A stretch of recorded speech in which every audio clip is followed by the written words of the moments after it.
Hi everyone, welcome to Telugu stock channel. రోజు మనం యూట్యూబ్లో రకరకాల వీడియోస్ చూస్తూ ఎన్నో స్టాక్స్ యొక్క బై రికమెండేషన్స్ చూస్తూ ఉంటాం. కానీ యాక్చువల్గా మనం ఎన్ని స్టాక్స్ బై చేయాలి, మొత్తం మన పోర్ట్ఫోలియోలో ఎన్ని స్టాక్స్ ఉండాలి? 10 to 15 ఉండాలా, 20 to 30 ఉండాలా, లేదా మోర్ దెన్ 50 స్టాక్స్ ఉండాలా? ఈ క్వశ్చన్ గురించి మీరు ఎప్పుడైనా ఆలోచించారా? అయితే మీ క్వశ్చన్కి ఆన్సర్ ఈ వీడియోలో దొరుకుతుంది, అండ్ అది కూడా వారెన్ బఫెట్ మాటల్లోనే. సో మనం వారెన్ బఫెట్ యొక్క ఫస్ట్ క్లిప్పింగ్ చూద్దాము. You will see things that it would be a mistake. If you're working with smaller sums, it would be a mistake not to have half your net worth in. So ఈ clipping లో Warren Buffett చెప్పిన మాటలు కనుక మనం అర్థం చేసుకుంటే, ఒకవేళ మీరు చిన్న మొత్తాల్లో ఇన్వెస్ట్ చేస్తున్నారు అనుకోండి, అంటే ఫర్ ఎగ్జాంపుల్ కేవలం మీ ఇన్వెస్ట్మెంట్ 5,000, 10,000 లేదా 20,000 రూపాయల లోపు మాత్రమే ఉంది. అలాంటప్పుడు అట్లీస్ట్ మీరు 50% ఆఫ్ ది మనీ ఒక స్టాక్ లోనే పెట్టాలంట. అంటే మనం 10,000, 20,000 ఇన్వెస్ట్ చేస్తున్నప్పుడు 1 లేదా 2 స్టాక్స్ మనకి సరిపోతాయి. ఈవెన్ వారెన్ బఫెట్ తను ఎప్పుడైతే 11 years ఆఫ్ ఏజ్ లో ఇన్వెస్ట్మెంట్ స్టార్ట్ చేశారో, తను అప్పటిదాకా సంపాదించిన $118 ని తీసుకువెళ్లి సిటీ సర్వీసెస్ అనే స్టాక్ లో వారెన్ బఫెట్ ఇన్వెస్ట్ చేశారు. ఎప్పుడైతే వారెన్ బఫెట్ దగ్గర చాలా చిన్న మొత్తంలో అమౌంట్ ఉన్నాయో, అలాంటప్పుడు తన పోర్ట్ఫోలియో కేవలం 3 స్టాక్స్ మాత్రమే ఉండేవి. తర్వాత ఎప్పుడైతే తన క్యాపిటల్ పెంచుకుంటూ ఉన్నారో, అలాంటప్పుడు ఆ పోర్ట్ఫోలియోని మెల్లగా డైవర్సిఫై చేసుకోవడం స్టార్ట్ చేశారు. అందుకనే వారెన్ బఫెట్ చెప్పేది ఏంటి అంటే, ఎప్పుడైతే మనం జస్ట్ మన 1 month శాలరీ ఇన్వెస్ట్ చేస్తున్నామో అది మనకి చిన్న అమౌంట్ అవుతుందన్నమాట.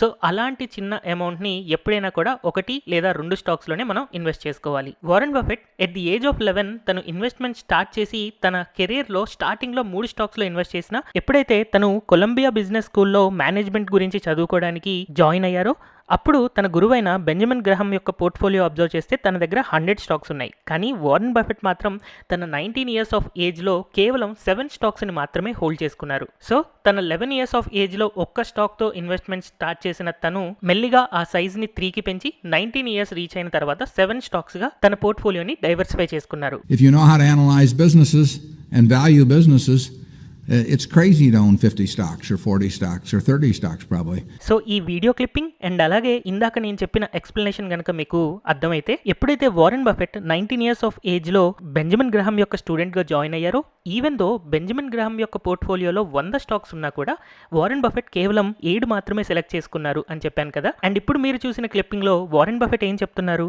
ఎప్పుడైతే మీకు ఒక బిజినెస్ ని అనలైజ్ చేయడం తెలుసో అండ్ అలాగే దాని యొక్క వాల్యుయేషన్ చేసుకోవడం తెలుసో, అలాంటప్పుడు మనం 50 స్టాక్స్ లేదా 40 లేదా 30 స్టాక్స్ సెలెక్ట్ చేసుకోవాల్సిన అవసరం లేదు. మనకి మంచి బిజినెస్ అని తెలిసినప్పుడు కొంచెం డైవర్సిఫికేషన్ తో 10 to 15 స్టాక్స్ ఉన్నా కూడా మనకి సరిపోతుంది అని వారెన్ బఫెట్ యొక్క ఉద్దేశం. And even Warren Buffett quotations లో కూడా మనం అబ్జర్వ్ చేయొచ్చు, డైవర్సిఫికేషన్ ఈజ్ ఫర్ ఫూల్స్ అంటూ ఉంటారు.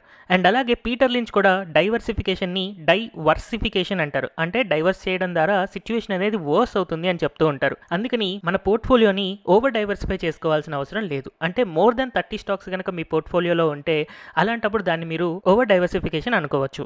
You will find opportunities that if you put 20% of your net worth in it, you have wasted the opportunity of a lifetime, in terms of not really loading up.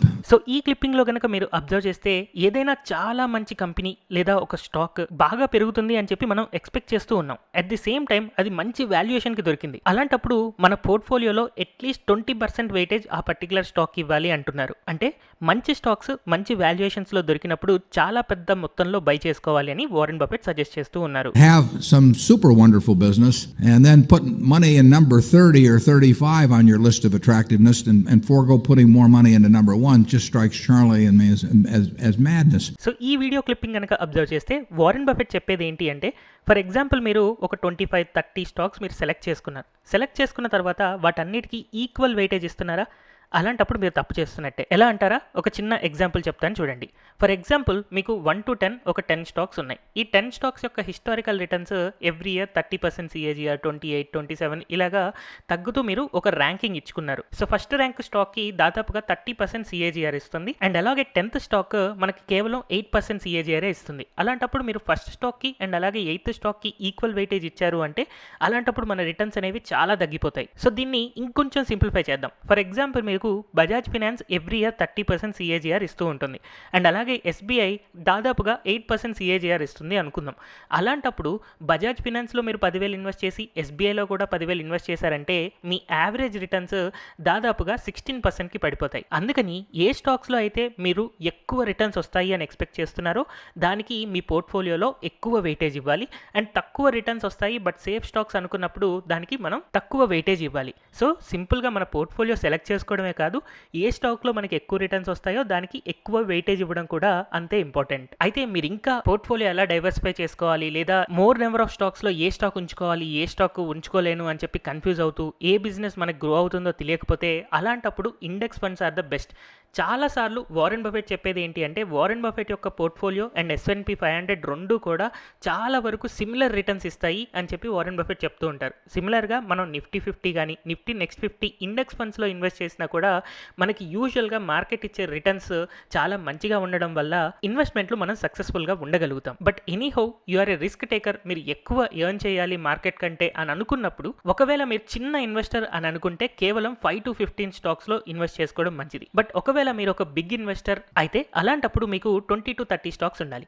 మరి ఇక్కడ small investor ఎవరు big investor ఎవరు మీకు ఎలా తెలుస్తుంది అంటే ఒకవేళ మీ investment amount మీ 6 months salary అనుకోండి, అలాంటప్పుడు మీరు స్మాల్ ఇన్వెస్టర్ అవుతారు. అదే ఒకవేళ మీ దగ్గర ఉన్న అమౌంట్ మీ 1 year శాలరీకి ఈక్వల్గా ఉందనుకోండి, అలాంటప్పుడు మీరు మీడియం ఇన్వెస్టర్ అనుకోవచ్చు. But by any chances me 1 year salary కంటే ఎక్కువ మొత్తాన్ని మీరు స్టాక్ మార్కెట్లో ఇన్వెస్ట్ చేయాలి అని అనుకుంటున్నారా, అలాంటప్పుడు మీరు ఒక బిగ్ ఇన్వెస్టర్ అవుతారు. అట్లాంటప్పుడు మాత్రమే మీ స్టాక్స్ని 20 to 30 స్టాక్స్లో డైవర్సిఫై చేసుకోవడానికి ట్రై చేయండి. సో వారెన్ బఫెట్ యొక్క ప్రీసియస్ సజెషన్స్ విన్నారు కదా, మీకు అవి ఈజీగానే అర్థమయ్యాయి అని అనుకుంటున్నాను. ఒకవేళ మీకు ఈ సజెషన్స్ అంతా కలెక్ట్ చేసి ప్రెజెంట్ చేసే నా ఎక్స్ప్లెనేషన్ నచ్చినట్టయితే ఈ వీడియోని లైక్ చేయడం మర్చిపోవద్దు.